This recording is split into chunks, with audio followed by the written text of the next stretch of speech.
Selamat Hari Lahir Pancasila. Jayalah Indonesiaku. Merdeka. Salam Pancasila.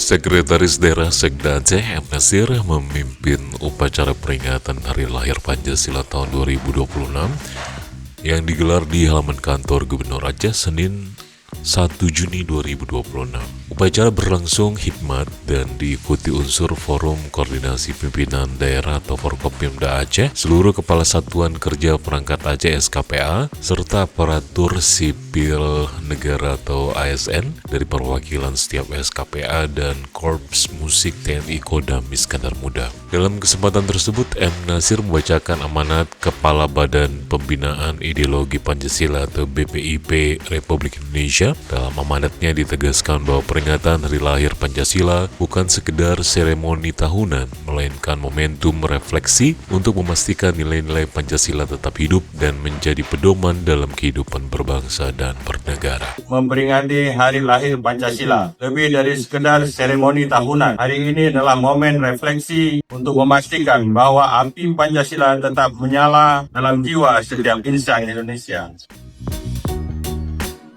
Tahun ini peringatan Hari Lahir Pancasila mengusung tema Pancasila Pemersatu Bangsa, Fondasi Perdamaian Dunia, dan tema tersebut menegaskan bahwa nilai-nilai luhur Pancasila tidak hanya relevan dalam menjaga keutuhan bangsa Indonesia, tapi juga menjadi jawaban bagi terwujudnya perdamaian dunia yang berkelanjutan.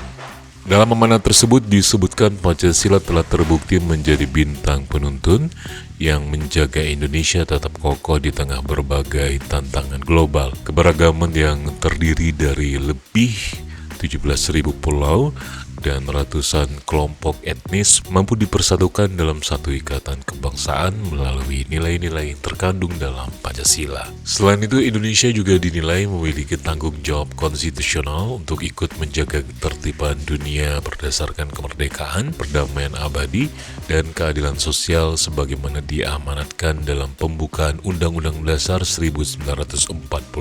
Nilai musyawarah dan mufakat yang menjadi bahagian dari Pancasila disebut sebagai instrumen diplomasi yang sangat dibutuhkan dunia saat ini untuk menjembatani perbedaan dan meredam konflik. Amanat tersebut juga menyoroti kontribusi Indonesia dalam berbagai misi perdamaian dunia, termasuk keterlibatan pasukan perdamaian di bawah naungan Perserikatan Bangsa-Bangsa atau PBB, peran dalam mediasi konflik regional, serta konsistensi menyuarakan keadilan bagi bangsa-bangsa yang masih terjajah.